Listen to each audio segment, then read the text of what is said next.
Hi, it's Karen Haber on Small Talk, and today with me is Udi Aloni, artist, filmmaker, writer, activist, and a political theologist. Is that Hello. right, Udi? Yeah. I think we're doing okay, yeah. It's a nice definitions. Whatever right, they mean. right to the point. Yeah. So nice to have you, Udi. Of course, I'd like to discuss Why Is We American, your new film, which fascinated me, by the way. We haven't had the chance to talk about it. But I would like us to move from the American resolution alone and try and see the Israeli-Palestinian conflict that it mirrors, and it does, to my opinion. So if setting an objective for this talk, that would be mine. Trying to see what can we take from your film, from your take of the film to the Israeli reality or Israeli-Palestinian reality, which is what I usually talk about on this podcast. Hi. First of all, I think we don't have to take everything from one place to another, but I believe that just by saying left, you already have a concept of internationalism or a concept of universalism in it.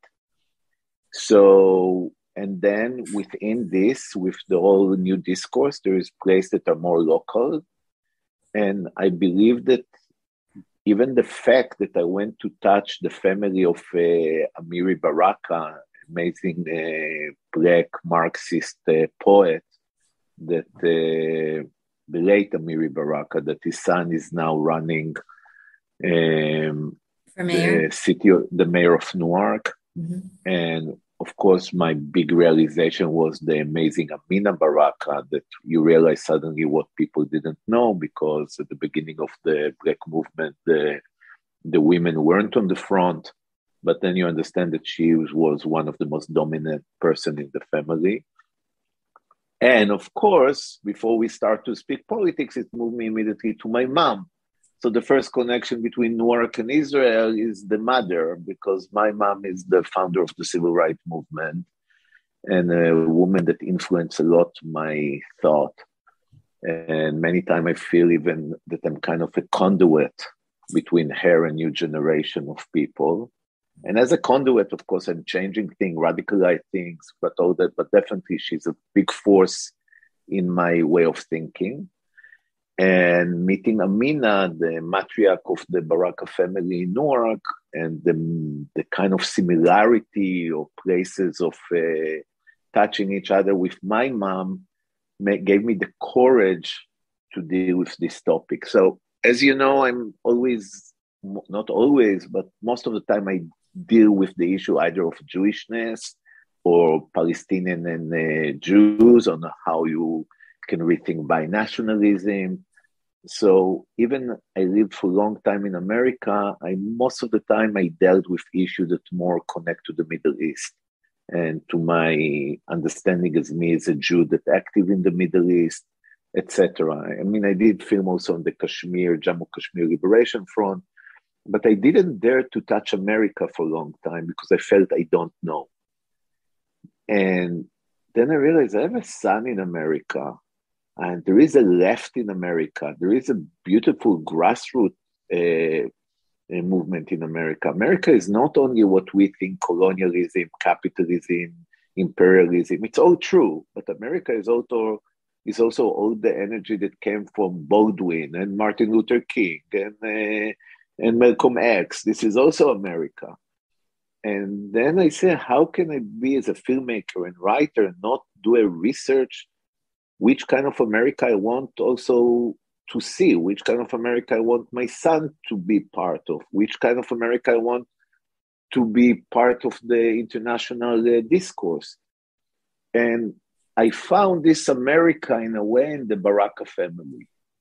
And the big difference in this, concept, the big difference, I think that when I did film about Israel-Palestine, or when I wrote about Israel-Palestine, I felt that I'm kind on the, I know, I'm the subject to know, that I know what I speak about. I'm ahead of the curve. I'm impatient of people who argue with me a little bit, because I know that in 3 years they'll think like me. I mean, argue in the left. So I was a bit arrogant, I have to admit. And it's kind of a little symbolic capital I gained over many, many years of involvement, theoretically, with my body, living in a Jenin refugee camp and other things. Doing this film on the left, or the growth, the black left in America, it was such a humble act to do. I was pure student. And to be in my age, when you get 60 years old, and to decide to become a student again and be humble again, it's an amazing feeling. It's opening so many new places in your heart and in your brain. And while you're doing it, it's helped you to reflect back on the place you came from, that you think you know everything. So it was an amazing process for me. And when I shot the film on Newark and the Baraka family, Wise We American, with my partner, Ayana Morris, I did think maybe to connect it to Israel-Palestine and to do, apartheid, what's white supremacy compared to Jew supremacy, where is the connection, where is not, how do you think with color, how do you think with race, how do you think with ethnic thing, how do you think with class struggle?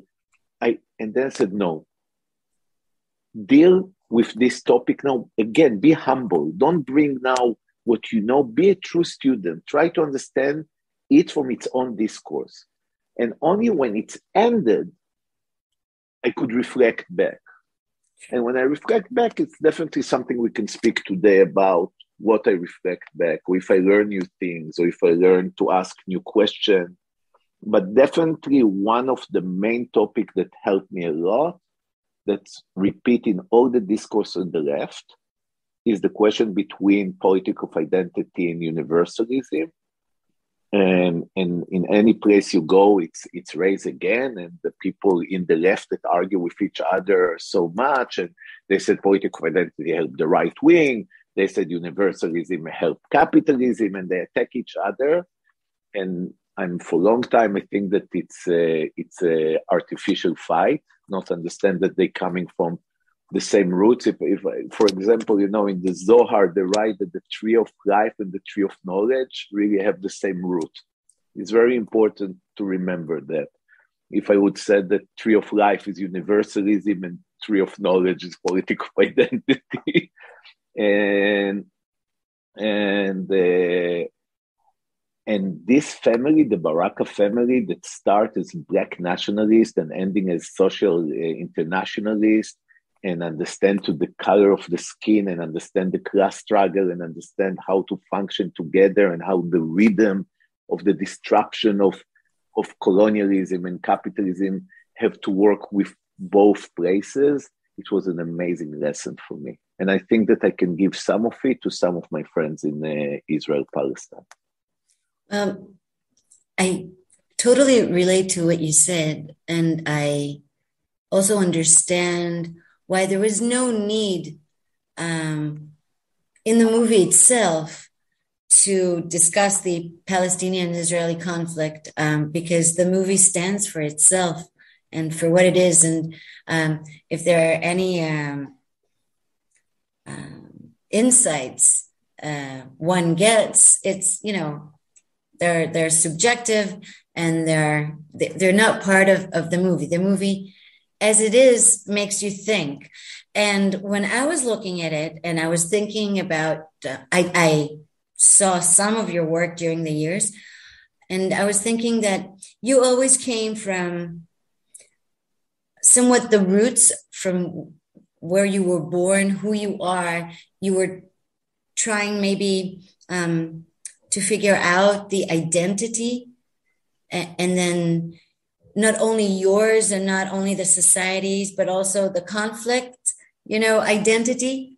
And from there, if I jump to why, as we Americans,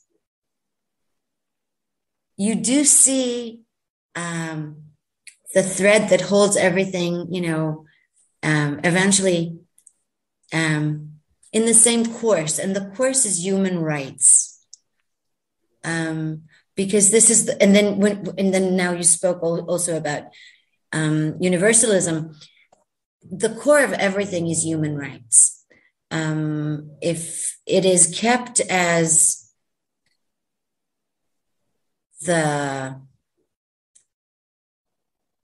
core value that stands above man-made rules, then all the other things, i.e., societies, countries, or states, they all form in different manners, but they all are tuned to the same, rule that is above the rule of law or man-made rules. Okay, and I see that also, in your films. Eventually, everything is about human rights.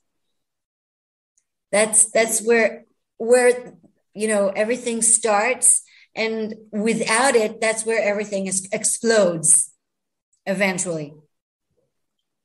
The immediately answer, I want to say yes, of course. And the second one, I want to rethink it, because first of all, as a Talmudic person, we have to rethink everything. And of course, to think that look more simple.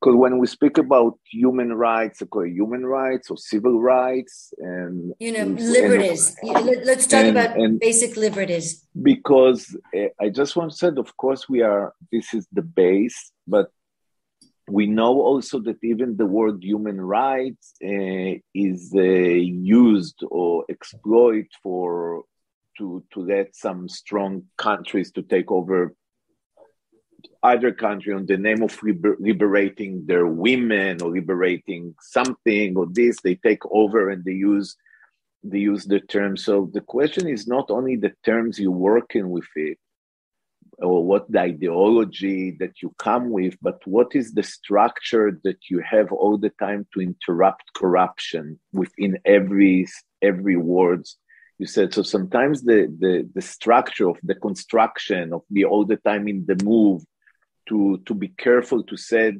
I'm a Marxist, I'm a human rightist, to this, without understanding that it's all in a move of history, and each one of those beautiful terms can get corrupted very easy by power. So you said, the positive word, I'm fighting for human rights. Maybe another word is I'm fighting to deconstruct power wherever it is. And, I'm not, I just want to say that it's interesting if I can claim what is the real first word that with it I'm working, like what is the word that cannot be more deconstruct from it. And I use a lot civil right now, and I think that I am, in the end of the day, I'm a humanist, but I know that many people use humanism in order to take rights for people as well. Because humanists always have the feeling of universalism, and with these people who are supposed to know, take over other and tell them what human rights is, and by that they're exploiting them.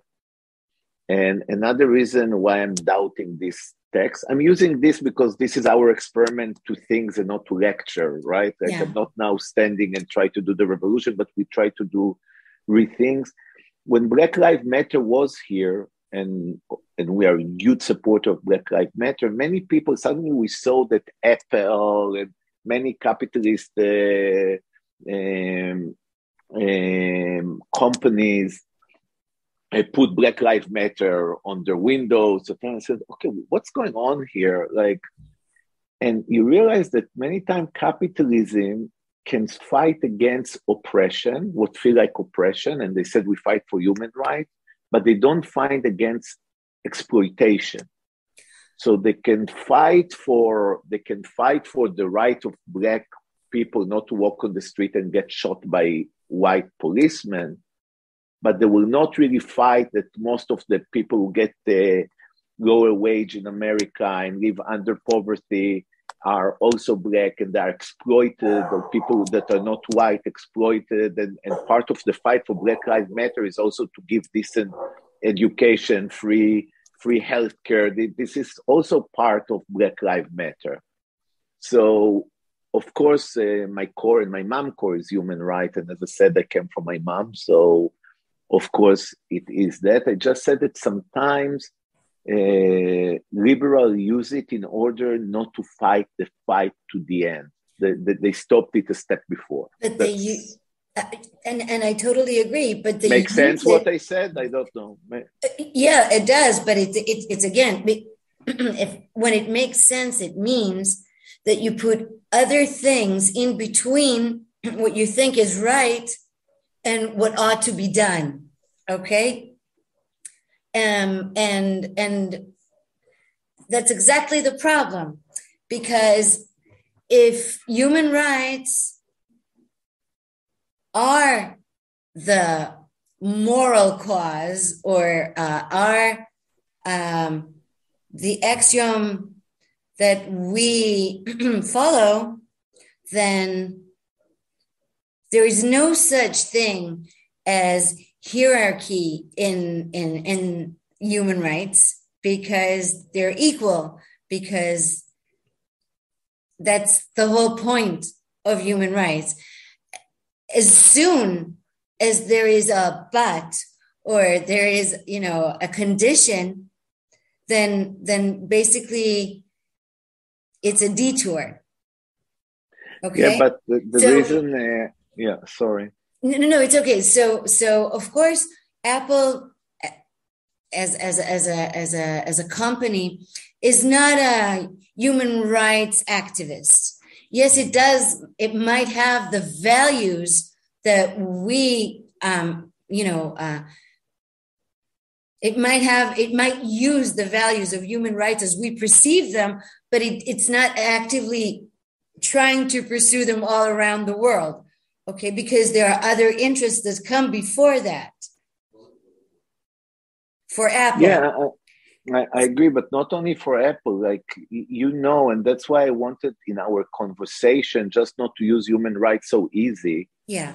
And why I decide to put kind of a question mark on this term. Of course, on the pure form of it, we all support it. The question that how language is working in the political realm, it's never worked in the pure form. And then I wanted to mark that we'll have kind of a rabbit here, that we can listen more carefully who use terms and how they use it, because how many people create a situation that they claim that human rights and capitalism are one? How much I can support Ukraine now, and how much I support. I even changed first time in my Facebook the Palestinian flag with the Ukraine flag under my picture. But in the same, that's true. But in the same, because I don't know how to do it. You didn't give me the option. but in the same time, suddenly you hear so many people speak. This is like the protection of capitalism, human rights capitalism, and free market against. And then it scares you what people put on this struggle. And then that NATO have a lot of a concept to protect capitalism all over and to increase it. And that they said, so when you want to speak about rights and all that, you want to say, okay, remember, but there is something that people use each terms. We have to check whenever we use a term, we have to function how it's working in the context of the whole language. So that's the only thing I try to say, that I cannot use one term. And I'm adding a lot, part of the term that I'm trying to develop a lot, it's something I call radical grace.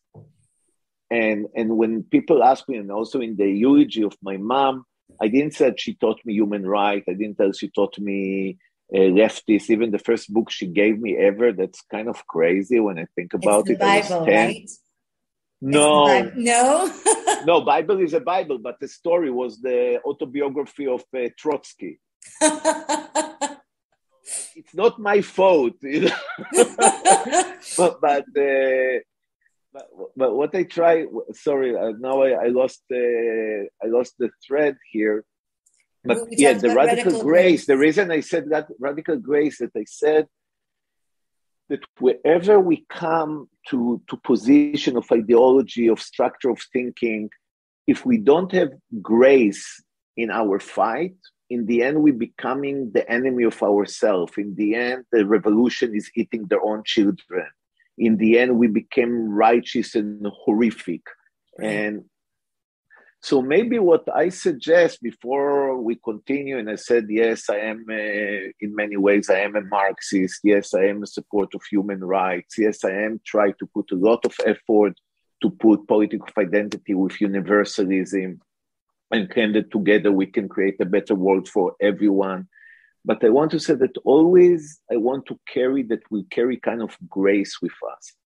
Grace, it's probably contain empathy to the other. Grace means self-doubt also maybe. Grace means a lot of things that Rosenzweig said all the time, "V'atzna lechet im Elohecha." And be humble while you're walking with your God, or be humble with your God.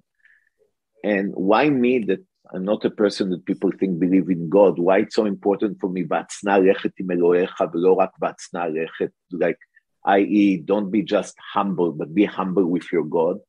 I think that what it teaches us is not be humble in front of your God, but be humble with your God. Be humble with your own truth.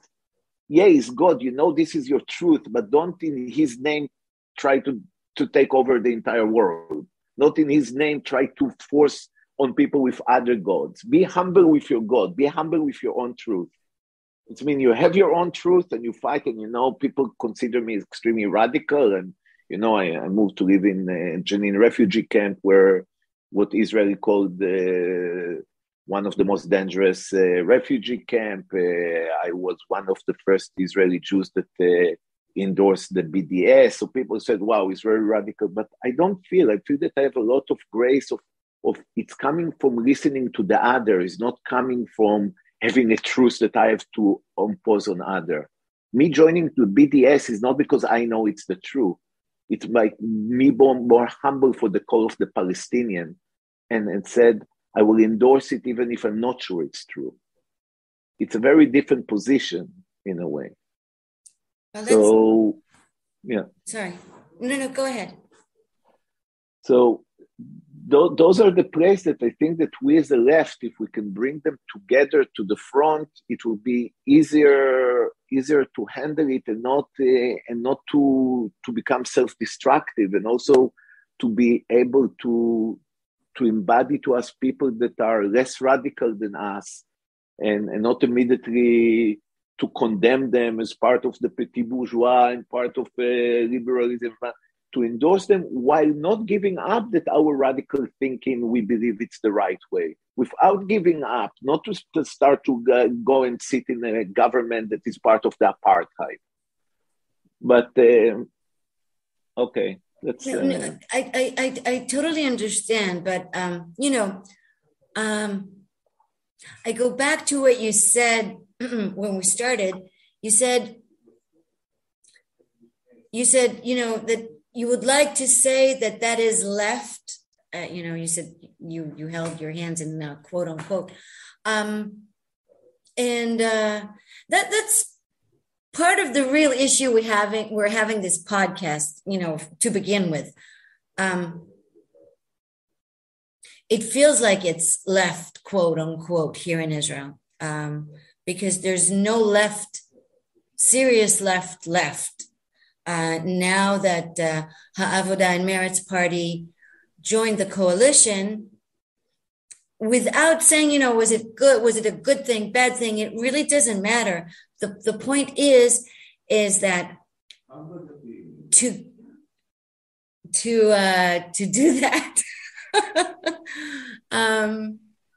they were forced to, let's say, leave behind some of the core values that define them. I don't think I think they've never been part of the left. And well, could be. And I might agree with you on this one. But then elaborate on it, yeah. As a student of your mother, and you said she was the woman that I think you said influenced or inspired you the most. And I must say, and I hope my mother will forgive me because she knows that already, but she is the woman that most influenced me ever in my life, okay? And because of that, because of her, I was loyal for a long time to Meretz,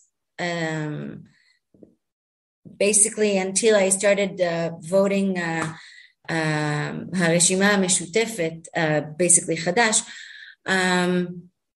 It was always Meretz for me. That was my political home, though I never felt comfortable there, okay?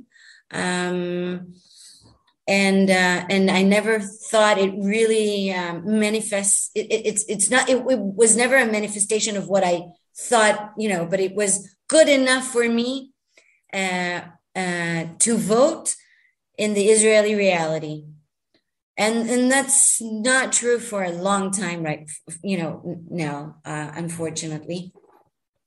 And I'm not sure. And my problem is, it's not that I'm not sure. It's just like what you said before about, we took Apple, for example, but it really doesn't matter. Any capitalist organization would do. And that's exactly what Meretz is doing. She's still, as a party, it still holds the values that used to define her. I keep, in Hebrew, you use the different terms. So for me, it's a her and not an it. So Meretz basically still holds those values, but in reality, de facto, not only that it does not pursue them, it's basically Meretz maintains a status quo, quote unquote, which is never a status quo because it's always on the move. It's never static. That is pro-right, that doesn't have anything to do with the core values of Meretz, that basically give more legitimacy to the occupation, because now it also comes from what was considered left. So basically, not only that they left their values home, they're promoting and reconstructing a new Israel that basically doesn't have room for left in it. The left is I'm sorry it was so long. I have to there is some assumption you put that I disagree from the beginning. I don't think that that they left any good values behind. I mean, the value, if there is a value, and I'm not now attacking my mom. I mean, the value of my mom, for me, was that there is a process and not a product. This right. I take it from Amirri Baraka, that said the hunting is not the animal on the wall. It's not the product. It's the process. Right. The thing that's so amazing with my mom, and people didn't really realize it, the amazing of my mom, that she's in the move. She's all the time changing. Right. This is the core of Meretz, to change to the radical, to the true while it's changing. My mom started as a Zionist. She made a lot of, I think, mistakes in her understanding, but this is not a problem. In her time, she grew up around totally male community, male understanding, and she understood with her intuition, with her grace, she became feminist before she understands she's feminist. She created the whole gay rights in Israel legal before she understands really gay rights. Like, she was ahead of the curve because she has something inside her, a core that can change and understand where is the right and when is justice in a certain time. What happened with Meretz, they freeze a moment and make this moment as this is the ideology of the place. And by that, they create a place that is equal, for example, to white feminism. And why I put, because white feminism probably at the beginning opened the conversation for feminism, But today, white feminism is part of the oppression of women of color and people of color. You understand? So if you're not in the move, it's not only that you stop somewhere. You don't understand the core, that the core is the process.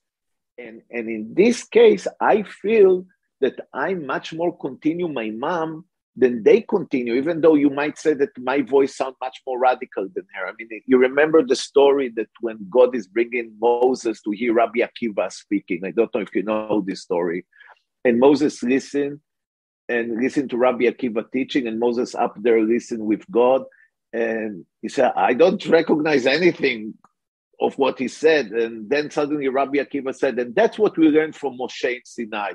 And Moses said, okay.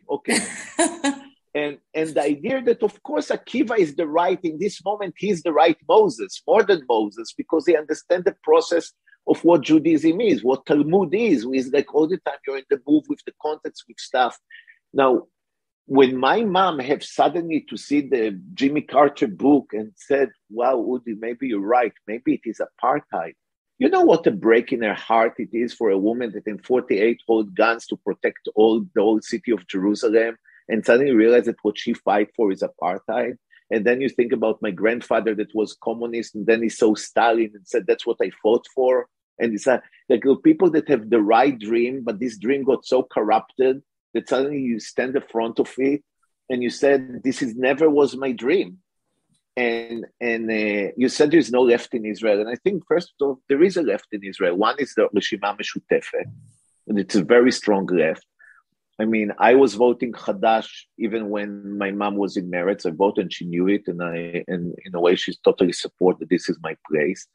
And then when I met Azmi, by the way, I make a film, my first film called Left, called Small. And it's playing with the idea that we were left out and playing with the idea small, that in Hebrew it's mean little, small group. Right. But then I met Azmi Bishara, and it was the relation between the Zionist left and the Palestinian citizen of Israel. And Azmi taught me a lot, I have to admit, a lot. And then I felt that I'm part of Balad, not of Hadash then, because he was so brilliant and new and fresh, and it was the right time. And he make Palestinians speak about state for all its citizens and make Israeli Arabs to understand they're Palestinian. I mean, many of them, but he put it correctly. And then he disappeared. And then when they joined together, it was so much feel true for me. Those two parties together, it felt so much right for me that it's not a compromise just to have enough number to get to the parliament, that it's true on the basic of it. And then when a group of Mizrahi Jews joined them, it felt so correct. So I know it's a small group. And it's funny for me when I said left in Israel, in the Jewish left, most of them for me is Mizrahi. So it's always funny that they said the Mizrahi are right wing, because if I think the leadership or the people who can think about the place correctly, many of them came from the Mizrahi left. And you don't have to be Mizrahi to be Mizrahi. You know, you have to understand that you're part of the Middle East, that you're part of a concept, you're part of a place. So we have a core. We don't have to reinvent a core for the left. We just have to give up on the dream that Meretz and Avodah are left. If we let it go, and we understand it's okay and it makes sense that the leadership of the left in Israel will be a Palestinian citizen of Israel, because that's how a leftist would think. It's okay. It's not, they're not us, we have to create a Jewish left. No, we have to join them, behind them, and be part and let, because who is more left than Aida Tuma? Seriously, who is more my mother than Aida Tuma? And even she's stronger than my mom, because my mom at least grew up in the privileged community. Aida grew up in the oppressed community, and she got to the same place that my mom got, growing up in a very oppressed society. And she knows to fight in the same time for Marxism, for gay rights in her own community. She has no fear from no one. She knows to connect those two things together. And this is a leadership. And together this with Balad, with some other people, it's create a place that we can, if we want, we can grow around it. And I don't say this is the answer, but we don't have to say there's no left. We just said there's no Jewish left. Because it was never left to build the kibbutzim, not only on stolen land that my father is responsible to steal a lot of it, as somebody working in Almantó Israel, that's really bothered me. But the concept that you build a socialist community for Jews only on Palestinian land, this is so horrific. Well, this socialism, when it's pure for Jewish on a land that is Palestinian. Well,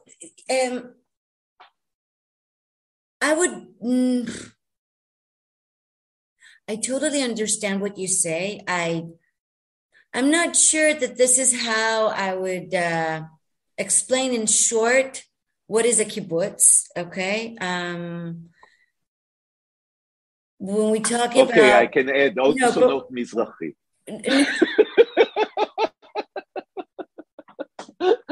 There's one. But yes. Instead of looking...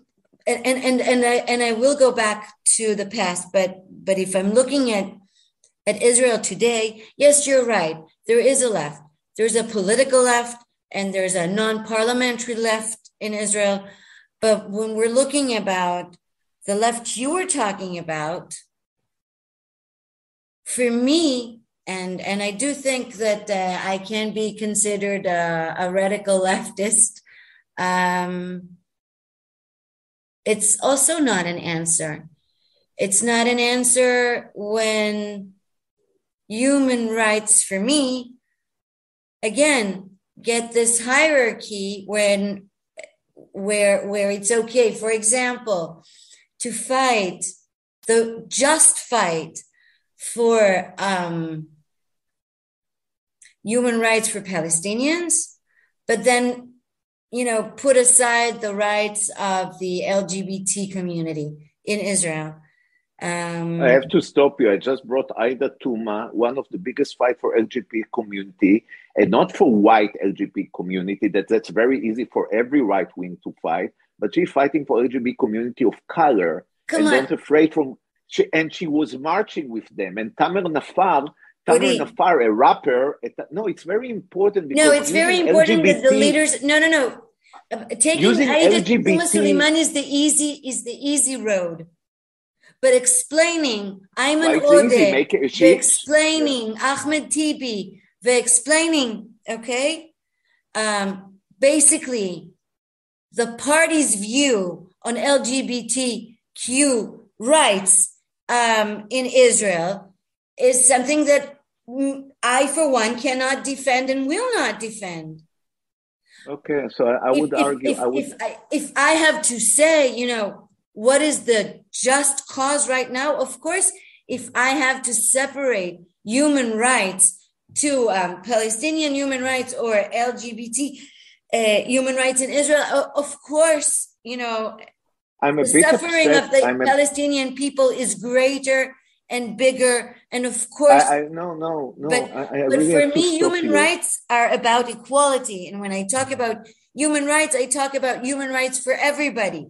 I have to stop you now. I'm sorry, and it will be long. And first of all, there's something so unfair to say to take Aida Tuma as the easiest way. Think about Aida Tuma, the hard way she's taking. No. She's amazing. What you said. Udi, she's amazing. You're taking her as an example. I take her the one that you should stand behind her. I am standing behind her. So instead of and she grew up in the Communist Party, and Ayman Ode know exactly that she's right. And in a second we deal, and even Ahmed know that she's right. And in a minute we'll deal with what's happened when you go into oppressed community and how LGBT, and Judith Butler spoke about it very clear. And there's nobody more LGBTQ than Judith Butler. Mm-hmm. And you know that. And she explained exactly how white society, middle class society, use the LGBT in order to oppress oppressed communities. So, and she spoke about how in Holland they didn't let immigrants from the Arab countries to come because they forced them to see men and men are kissing, and how they profiling Turkish in. But that's a manipulation. But we're not talking about manipulation. When we fight, let me finish. To be a LGBTQ, a white LGBTQ in Israel, it doesn't have to have too much fight to be white, right, or to be Jew. Like you can become a right-wing, racist Jew supremacy minister of the police and you're LGBT. They don't need the fight. Who need the fight? The one who need the fight is in the communities that are oppressed communities, that you cannot ask oppressed communities to have a full democratic fight within themselves to fight suddenly for things that take time like LGBT without give them the power not to be oppressed community. So it's much difficult. And then people use, what do you use against Ahmed Tibi or against Odi? Oh, you don't fight for LGBT, so therefore you're not human rights. No, this is exactly the mistake of universalism. This is not what I'm saying. You are in a community, you are part of a very oppressed community that doesn't have freedom, that to fight there right now, that become very reactionary into it. And with them, they have a problem. Now, it's true that Hanin Zobi was more right. And of course, when some people are apologetic, we have to attack them. Of course, we have to attack them, but we have to understand them and attack them. And we can say, it's interesting, but if there is one person who speaks exactly the right conversation, he grew up in this community, it's Aida Tuma. He didn't grow up in Meretz. Because Aida Tuma is more LGBTQ, much more than Meretz, or much more feminist than Merav Michaeli, because Merav Michaeli care only on white Jewish women. Merav Michaeli doesn't go and fight for women, arrested women in Palestine. And Aida Tuma fighting for low-class Jewish women, fighting for low-class Jewish women in Israel and fight for Palestine and everyone. So I would say that in this environment of a left movement, there was one woman that grew up and was more pure than many of the other men in this community. And we can join this party. And in this party, we give the power to the woman that against all odds go to such a power thing. So maybe for us, it's easy to support her. But we support somebody who went to the hardest road ever, that it's her.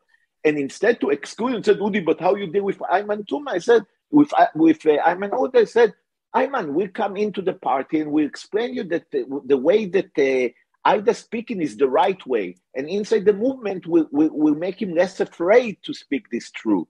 And it's like my friend, the great Tamer Nafar, rapper, forget Palestinian, just for a rapper to support LGBTQ community, it's very difficult. Now it's changed, but in the 20 years, rappers was very macho language and all that. And the guy stand very clear and perform in the LGBT community of Palestinian, ready to lose many of his audience for that. This is the civil society we're fighting for. So I don't feel so lonely in Israel like you. I don't feel this because for me, Israel is not Israel. For me, Israel is Tamer Nafar. For me, Israel is Aida Tuma. And those people that maybe they're very little or that they're very small, they have a truth that many people feel that it's a truth. Many people understand that they carry a truth. And then I will just try to finish it this. When Giuliano Merhamis Al-Rahamo was murdered, and I was living with him in the Jenin, it was for me destruction. And after he was murdered, also the whole Arab Spring became a fall, like winter. And I was like, I gave up. I was like totally like, in this moment, all I said, I will help some of the students from Jenin, from the Freedom Theater to become good artists. That's it. I gave up on the big dreams. I will work and I will teach them how to become good actors and filmmaker. And that's it. I lost the battle. And then Alan Badiou, the philosopher, I wrote him an extremely pessimistic, depressed. And also I lost my best friend. I'm not over it until today, really.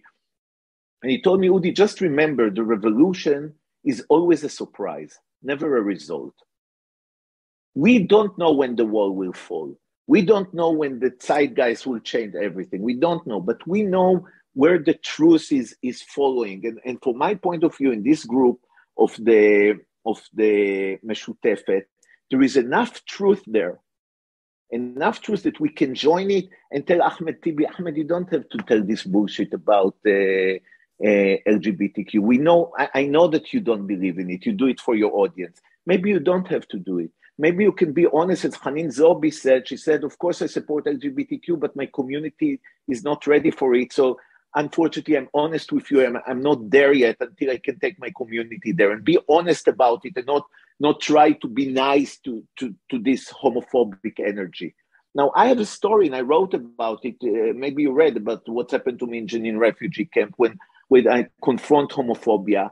And I felt, wow, I cannot be here. I'm too stranger to be in a place because I cannot physically be in a place that there is homophobia. It's not ideologically. Physically, wherever I see homophobia, I'm like, my body is shaking. And then when Giuliano saw my fear and my liberal fear, and I'm like, oh, he couldn't take my liberal attitudes because Jew is radical. So he confronted on the post and said, yeah, I slept with guys also. What do you want? You want to kill me?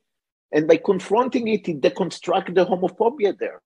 But this is the power to step in communities that are not ready and to work within, not to sit in Tel Aviv and criticize communities that are oppressed, that they cannot develop even concept of right yet. Because they either go to the Ummah or they go to crime because they don't have any identity to build for it for redemption.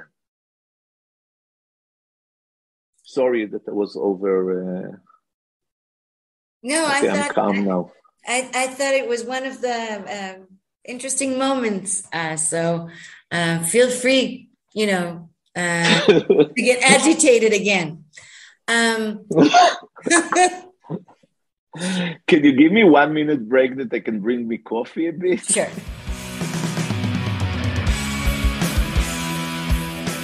What you just said, part of, for me, for a long time, I was trying behind the scenes to form some sort of joint democratic party, of course, Arab and Jewish. And I think, well, you know what, maybe it's been 10 years now. And I think I've, signed most of the petitions, joined all the, new initiatives of, Jews and Arabs and Jews. And for 10 years, I speak with people with lots of good intentions and their hearts are in the right place. But it amounts to nothing. For me, except for one time going back to vote merits, for me, the solution came in voting to the Reshima Mishutefet, which was a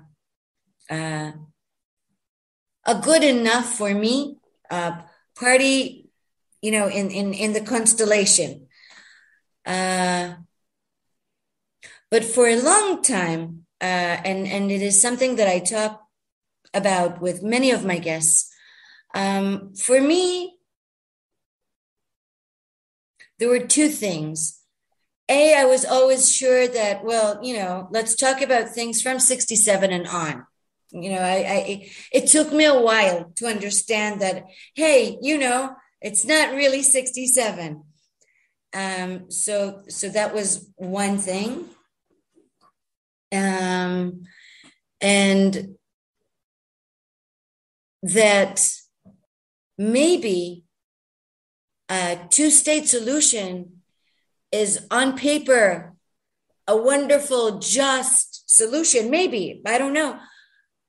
But it's not, well, for me, I'm not convinced anymore that it is a solution, because a solution is not only something that, on paper might be okay, or might be even the best thing to do, but it has to be feasible, which is something that, is not feasible right now. And basically, to be an Israeli citizen, I have to right now live with the understanding that I'm part of the oppression whether I like it or not, and that I have to find a way as a citizen, to do the best that I can in order for us to reach some kind of a solution. Part of it is, asking questions and understanding reality and trying to figure out how far we are from not only the solution, but also from the truth, because solution always derives from the truth as well. And it seems to me that we really have to rethink and change the way we think here in Israel in order to create a political change that will eventually end occupation and,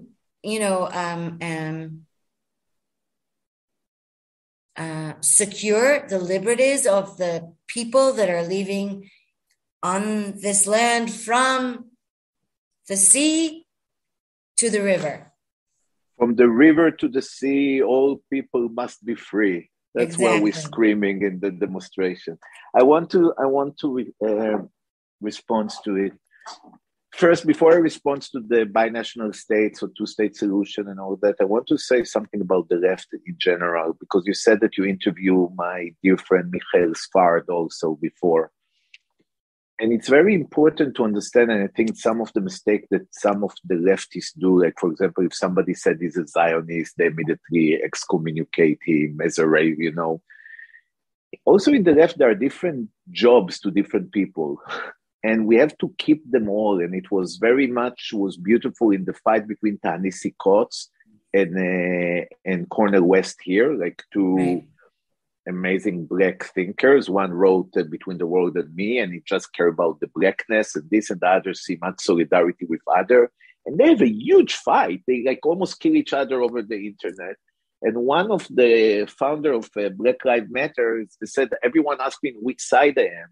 And I want to say, what do you mean? Those two people are big influence on me. And we have the right to protect our color. We have the right to protect this, and we have the right to dare to dream. And we have to live with those things. So, for example, I don't believe in the jurisdiction system in Israel. It's apartheid. Palestinians, mostly from the West Bank, are guilty before even everything. So then you ask, so how I can be friends with Michael Sfard that all his ways functioning within the system? It's like by doing whatever he's doing, create an appearance that this system maybe have a truth in it.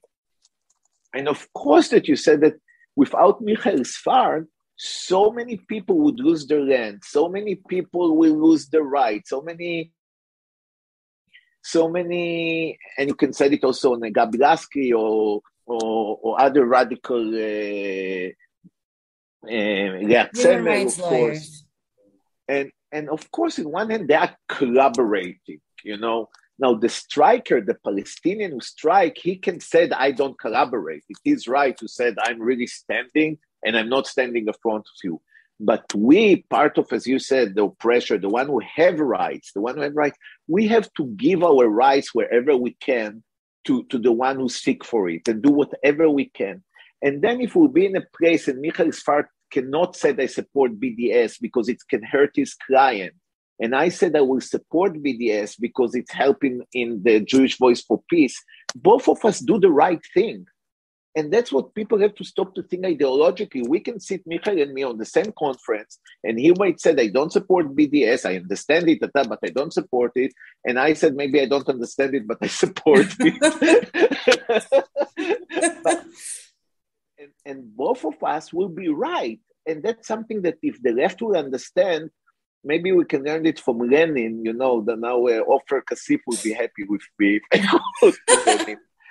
And then it's okay to function. Now I want to go from here. This was just the comment from before, and about to create a new party. I had a dream to have a party that the leaders will be Tamar Nafar and Orly Noy, And the main reason I want to do it because I thought it can be a great movie to show how he could do performance. She's reading a Persian poetry. He's doing so I thought about me making some money from this campaign of making a movie. I'm kidding. But of course, those are the people that are our real partners. You know, they're not politicians. They're people from the civil society that whenever Ori will write or Tamer will write, it's like 90%, 95% I can sign with it that I agree. And to give those people power because they really do the work, you know, and our job is to create a support mechanism for them. But then, you know, I wrote a book, What Does a Jew Want? On binationalism and other specters in, I think, I don't remember the year. It was a while ago, I think 2011 or something. And I try to develop the concept of binationalism. And it's important for me, you know, if today somebody said, let's have two-state solution and people will be free, I'll go for it. Who cares? You know, I'm not like, of course I go, but it's impossible. It's impossible. Because, and now what I said, there are two things. Then one is my dream. Edward Said wrote a beautiful book, Freud and the Non-European. And I would like everyone, in the end of this book about Freud and the Non-European, he described how Freud felt like Moses, because how Freud wrote Moses, he said that Moses was really Egyptian, that created Israel, and then in the end, Israel killed him because Israel didn't love that he's not pure Jew. And Freud is writing it because Edward Said teaches us that there's nothing farther away than be a Jew than to be a pure Jew. And Freud understands that he's a Jew and he's a European. And Edward Said used this to give us a call and said, I'm offering you to be a non-European Jew in the land of Palestine. And you can keep your place and we'll keep, and we'll not be happy harmonic things, but we help each other in this ongoing dialogue. So binational, and then when I moved to live in Jenin refugee camp, and I was with Giuliano, that he is, some said half Palestinian, half Jew, and I said he's 100% Palestinian and 100% Jew. He taught me the move of the binationalism, how to feel it with your body, how you dance it. And between those two teachers, in a way, the teacher of the spirit of Edward Said and the teacher of Giuliano, I learned this place that this is not only a solution, this is the solution I want. This is the place where I'm happy. My community is a binational community. The people that work to the most creative art is Tamer Nafar, is Firaz, the son of Amr Murkus, that is one of the best kanun player, that is here, that is Rasha Nachash. There are Palestinian creators that we work and we do stuff together. And the fact that there is this trembling between my Jewishness and their Palestinians, it's created beauty. It's not a compromise. It's created an energy of a new place. Now, so first of all, I said, if I have a dream, Messianic dream is binationalism. Now, if I want to be practical, it's also the only solution. So I think it's not that, again, those mistakes that people said, this is this, but let's do that. There's no two-state solution. There is one state now that it's apartheid state, that nobody wants to change it. So if there is one state from the river to the sea that it's apartheid, the only thing I can say as a human rights or civil rights fighter, so give everyone same right. And then if all of them want to vote for two-state solution, let them vote for it. The opposite of what people like Meretz tell me, let's have two-state solution, and in 50 years, maybe it will be one state. No, first of all, it's a one state. This one state, everyone has to have full right. This will have full right. The binational state, it's a beginning. It's not an end. People have to start to think in a process. Then it's a beginning of two communities. Let me just finish this idea. Why I support Azmi Bishara. People said, if you're not nationalist, why you support Azmi Bishara? That is a Palestinian nationalist. And I said, when the Zionists create a pure nationalist Jewish Israeli nation that have full right all over the land, and the Palestinians have no right whatsoever, before even they start to make a peace or everything, even one vote, even the idea of the Popular Front of George Habash, that is nice as a concept, one vote, one person, it wasn't enough because the Jews are so powerful that they will take over everything, maybe what White did in South Africa. So it's right to create a strong Palestinian nationality, Arab Palestinian nationality, that will be equal to the negotiation in power, in identity, in feeling, in symbolic capital to the Jewish Israeli community. And together we'll negotiate this beautiful place we both sharing. and we see where it's going to end. Then the Mizrahi Jew can create a lot of trembling also for the white Jews, that they feel, we're not all one group immediately. It's not so obvious. And maybe reactionary religious Jews and Muslims will create some unity together, it's anti-gay unity. I don't know what, but then the structure will be disrupted.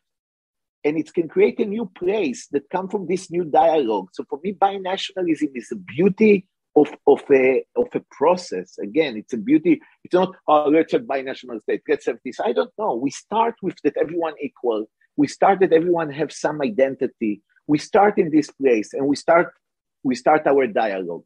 That's the beauty of the structure for me. And if still they vote for two-state solution, I will dance with you on the street if somebody will do it, miraculously. Of course. And that is something that both you and I can agree on, but that is, utopian. That's not utopian. Everything is utopian. Everything is out of apartheid is utopia. How do we get, Udi, seriously, how do we get now to a place where everyone is equal? When one person is one vote, how do we get there? There's no way of getting there because... Only way to get there is kind of a miracle that after Ukraine and Russia, more and more young Americans in the college will understand that the same way we put sanction on Russia, we put sanction about the Jew supremacy in Israel, and we start to force Israel to understand that if they want to hold all this land and put settlement, every person have to have full rights for this according to what international law. And whatever it sounds unreasonable, right now in the Democrat Party that was so pro-Israel all the time, suddenly there's new generation. And in colleges, people understand that what is right for Russia, it's also right for Israel, that you cannot continue holding apartheid without sanction. And how the possibility this will happen? 2%. What the possibility that the Israeli will change something? 1%. How to deconstruct apartheid? It's very difficult to explain how. Your job, if you live inside, is to do the daily, what Berkah write in The Plague, is what Michael Sfard and others doing, is every day wake up in the morning and fight for the rights of the people in when there's no rights. This is extremely important part. We shouldn't for a second give up on this for the utopia, the fight of every day to make the life of some people less miserable. This is one thing. And the second is to try to develop a new concept that one day, and it's happening when the wall falls, it's happening in many places, it's happened in the French Revolution, it's happened many times, that suddenly something feels so wrong that it's fall apart. I don't say it will happen, but for this to happen, I think it will come more from the international community, not from within inside. That's my feeling, and I might be wrong. I don't have any conviction on what I told you now.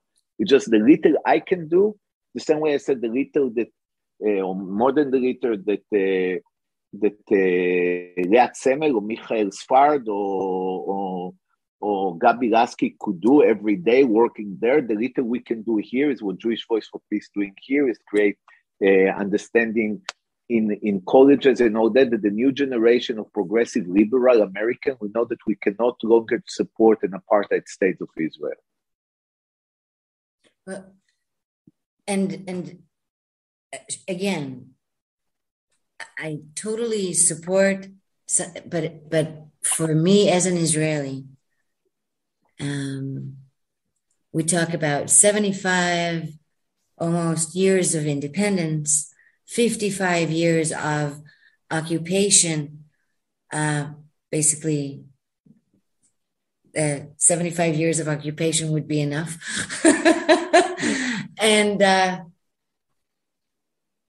And as an Israeli, I do see the difference, and there are many things that are improving, but far greater things are not. And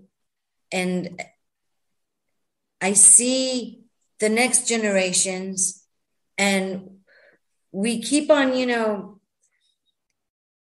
switching occupation from one generation to another as oppressors with no change. I totally want to, relate to a world where there are sanctions, international sanctions, where Germany doesn't always stand to the right of Israel in every way, where the United States sees, the interests of the oppressed people and not only of the forces here in the Middle East and elsewhere in the world. But those are so many ifs, and when, and I'm looking at my kids and I don't know what to tell them, because basically what I'm telling them is, let's keep on this hope, but basically let's continue the chains of being oppressors and hope for the better one day. And we're in the 21st century and we're facing many challenges. And it's just, this hope is just not enough. And this is part of the reasons that this podcast, came to be, because maintaining what we have maintained for the past 75 years is not, doesn't bear fruits, not the ones that guarantee us peaceful and equal life in this, area. Listen, I'm not here to offer any optimism, of course. I have no idea. I mean, the thing got worse, not better over time, much, much worse. But what I said, that Zeitgeist is a little motherfucker. He's like, it's do or she do, whatever. For us, Geist is more she, so I don't know. But, and we don't know how it's come. There is now a ecological crisis. People going to migrate from others. Now there is the metaverse that create a whole new world for capitalists to make their equity there and keep the poor outside of it. You don't know which coalition will come over this. You don't know in one day suddenly the sea will go up and Tel Aviv will go under. I don't know, I know that what you gain, or at least what I gain, or both of us gain, probably that first of all, or my mom gained. Let's take my mom. My mom really failed. I mean, we all love her. Whenever I put her picture in Facebook, there's tons of love. We're all missing her, but she failed. And Kahana won, and she failed. But did she fail? She have a son that continued it. She have a grandson that continued it. There is a grandson that was in B'Tselem and wanted to work. Did she fail? She has a daughter, a granddaughter. I mean, my daughter that deal in art, in feminism, and understanding womanhood and all that. So sometimes, when Jews live in diaspora for many years,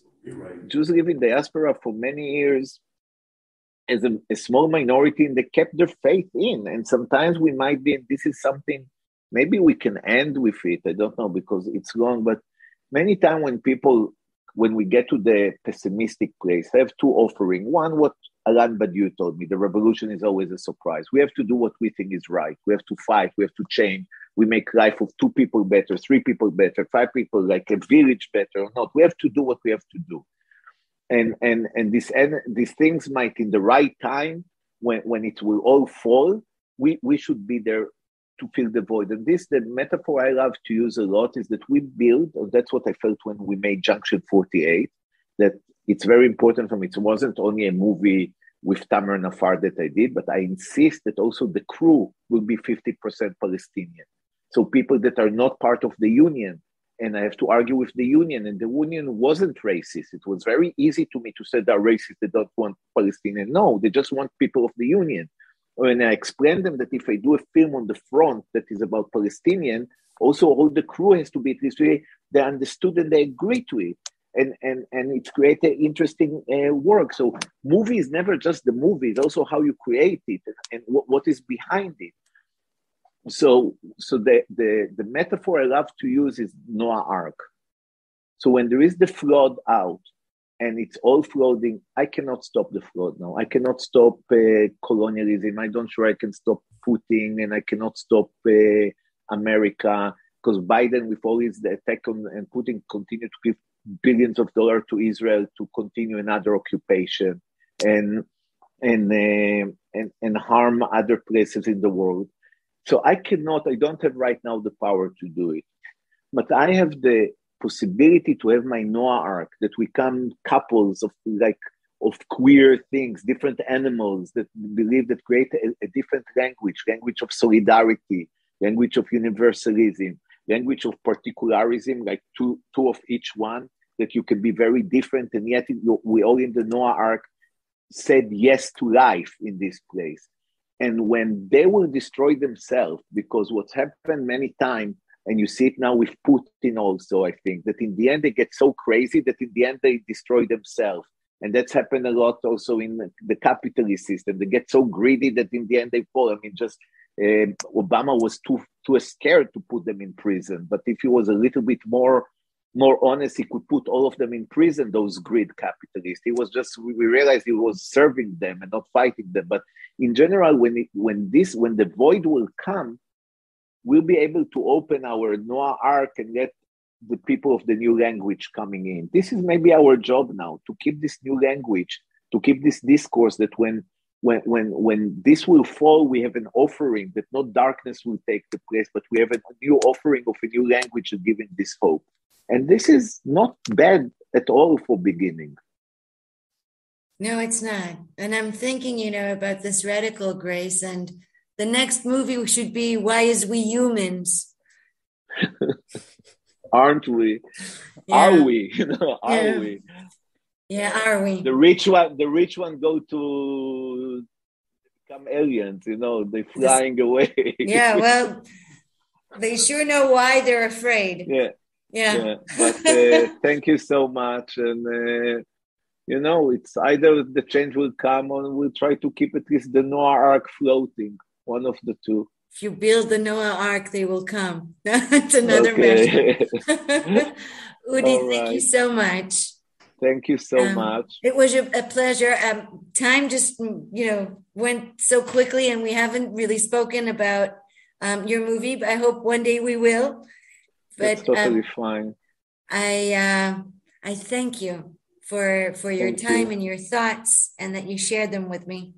Thank you for having me here.